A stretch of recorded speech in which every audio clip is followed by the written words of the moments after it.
So, mga bagay na maaari mong gawin upang mas lalo ka pang kabaliwan ng isang lalaki sa LDR.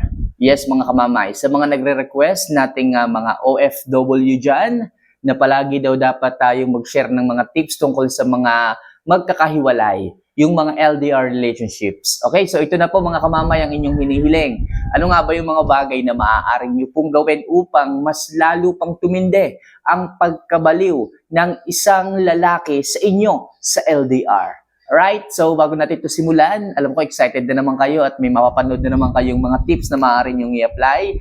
Huwag niyo naman po sanang kalimutan na mag-subscribe, mag-like, at mag-comment na rin sa ibaba ng video na ito. Wala naman po yung bayad mga kamamay. Kung nagawa nyo na po yan, maraming salamat po at malaki pong tulong yan dito sa ating munting channel. So mga kamamay, ano nga ba yung mga bagay na maaari mong gawin sa isang lalaki o sa inyong relasyon upang lalo pa siyang mabaliw sa inyo sa LDR? So number 1, iwasan mo na maging palaging sakit sa ulo at toxic pagdating sa kanya. Yes mga kamamay, alam nyo, LDR na nga kayo eh. Magkahiwalay na nga kayo eh. Bakit bibigyan nyo pa palagi ng sakit sa ulo yung mga partner ninyo? Sabihin natin, kayo na nga yung lumayo. O kayo naman yung naiwanan, sabihin natin, kung ano man, kung sino mga naiwan, kung sino mang lumayo, basta magkahiwalay kayo. Iwasan po ninyo na maging toxic palagi. Iwasan nyo po palagi na magbigay ng stress sa inyong mga partner. Mamay, bakit naman? Siyempre, stress yan eh. Problema yan eh. Walang may gusto na palagi silang binibigyan ng problema. Palagi silang pinapasakit ang ulo. Walang lalaki o walang babae ang may gusto ng ganyan. Kung gusto niyo po na mabaliw sa inyo, hanapin kayo palagi ng isang lalaki sa inyong relasyon, lalo na kung kayo magkahiwalay, kailangan dapat smooth lang ang lahat.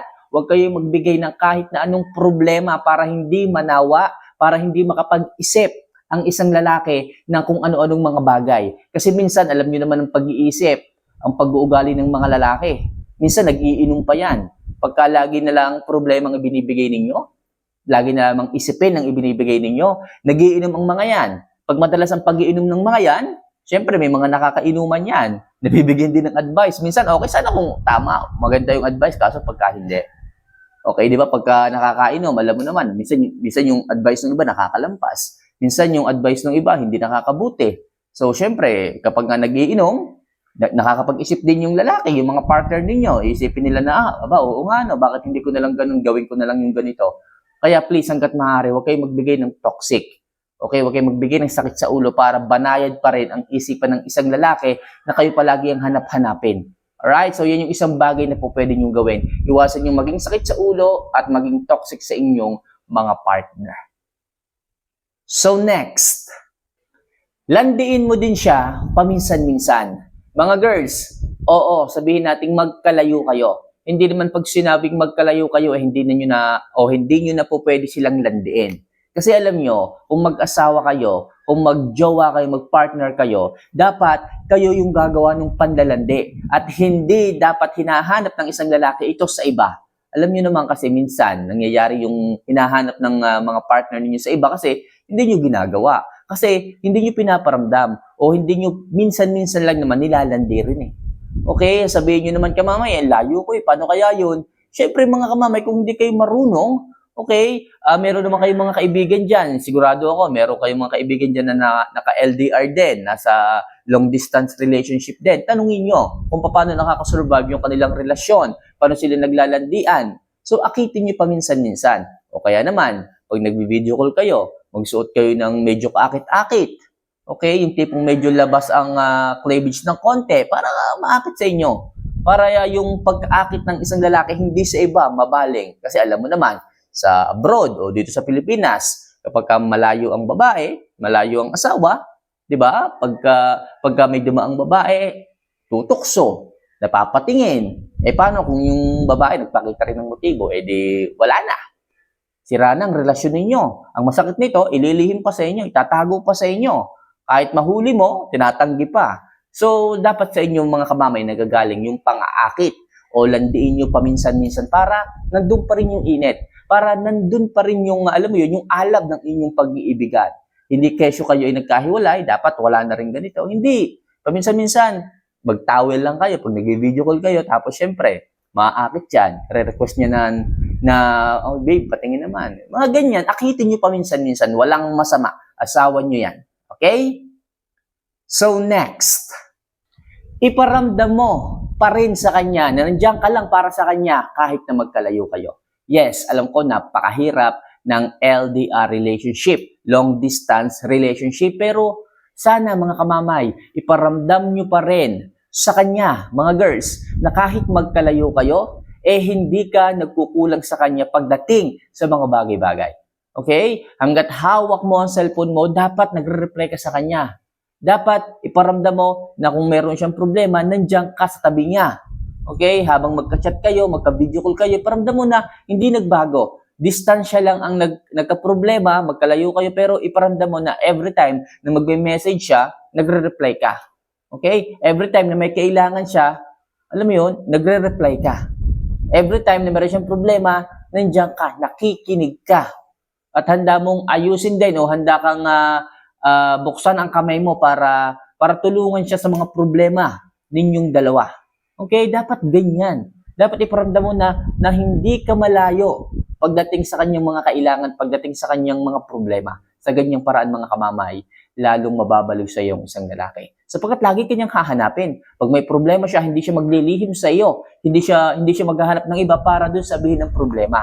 Okay, kaya naman yung iba naghahanap ng ibang tao, ng ibang babae, na mapagsasabihan ng problema kasi ikaw, sa sarili mo din, aminin mo na hindi ka ganon nagtatanong sa kanya kung ano bang problema, kung bakit siya malungkot, hindi ka nakikinig, lagi mo sasabihin, busy ka sa trabaho, hindi ka naglalaan ng oras. Kaya ako nagsasabi sa inyo mga kamamay, kung gusto niyo na mabaliw sa iyo, hanap-hanapin ka palagi ng isang lalaki, dapat willing kang makinig at willing kang iparamdam sa kanya na palagi kang nandyan pagdating sa kanya.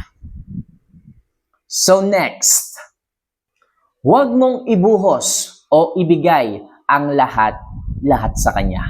Mga girls, kahit kayo ay magkalayo, hindi niyo pa rin po pwedeng ibigay lahat-lahat ng meron kayo, lahat-lahat ng sarili mo sa kanya. Siyempre, meron din kayong sariling buhay dyan. Meron din kayong mga bagay na dapat unahin dyan. Hindi po pwedeng oras-oras nakabantay ka lang sa cellphone mo. Hindi po pwedeng halos maghapon na nandiyan para kayo sa abroad, maghapon mo nang binantayan ang cellphone mo, hindi ka na natutulog, hindi ka na nakakapagpahinga ng maayos. Piliin mo rin mga kamamay na unahin din ang sarili mo paminsan-minsan.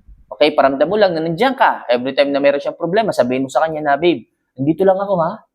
Okay, paminsan-minsan, hindi man ako nakaka-reply agad, pero wag mong isipin na nawala ako. Nandito pa rin ako. Magre-reply ako basta mag-message ka lang kung anong problema, nandito lang ako. Meron din lang kasi akong ginagawa ditong trabaho, may ginagawa lang din ako ditong sideline. Basta wag mong isipin na nawala ako. Mag-message ka lang, mababasa ko yan, magre-reply ako. Ganoon, mga kamamay. Huwag mong ibuhos ang lahat sa kanya. Huwag mong bantayan yung lalaki sa bawat reply niya. Basta, sabihin mo lang sa kanya na willing kang tumulong, nandiyan ka lang palagi para sa kanya, mag-message lang siya, sasagot ka, hindi naman sa oras ding yon, pero mababasa niya. Kasi syempre, paliwanag mo rin na may trabaho ka rin. Okay? So sa ganyang paraan mga kamamay na hindi mo ibinubuhos ang lahat ng oras mo sa kanya, lalo mababaliw sa iyong isang lalaki. Lalo kanyang hahanap-hanapin. Sapagkat alam niya na nandiyan ka lang. Pero hindi ka nga lang talaga makasagot ka agad kasi nga meron ka ring buhay dyan, meron ka ring inuuna, meron ka ring binibigyan ng oras. At sa ganung paraan mga kamamay, kapag kailangan ka talaga ng lalaki, maghihintayan at lagi kanyang hahanapin. At pag nakuha niya na magkatagpo kayo ng oras, doon niya sasabihin ang lahat. Excited siya na magkwento, excited siya na makausap ka, lahat magiging excited sa inyong relasyon. At sa ganung paraan, mas maganda yon kasi nandun pa rin yung excitement, yung saya, yung kilig. Okay, kaya paminsan-minsan, dapat wag mo ring ibibigay ang lahat sa isang lalaki. Hayaan mong siya yung maghintay, hayaan mong siya yung maghanap ng oras mo. Alright? So next, maging masarap at masayang kausap palagi. Okay? So napakahalaga nito mga kamamay. LDR na nga kayo eh. Tapos maglulungkot-lungkutan pa kayo? Magiging boring pa kayong kausap? Minsan na nga lang kayo mag-usap sa isang araw, sabihin natin alas 10 ng gabi hanggang alas 11 lang kayo merong panahon na mag-usap kasi yan ang free time ninyo.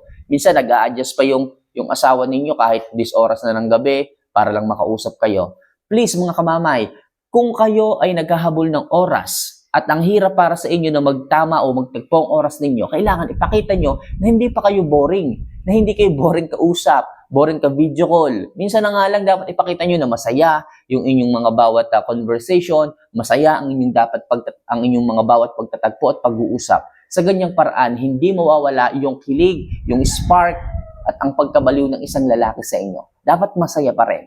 Although, mas maganda nga yun eh. May oras lang kayo na ganito, dapat ganitong oras, alas 11 ng gabi, nag-uusap kayo. Tapos, in the whole day, busy na kayo sa kung ano-ano man. At least, mas maganda, nakakapag-usap kayo. May maayos kasi kayong usapan, may maayos kayong pagpupulong, walang problema, walang away. Kaya lagi ko sinasabi sa inyo, huwag kayong maging toxic, huwag kayong maging pabigat, huwag kayong maging sakit sa ulo. At sa ganyang paraan, magiging smooth lang ang lahat.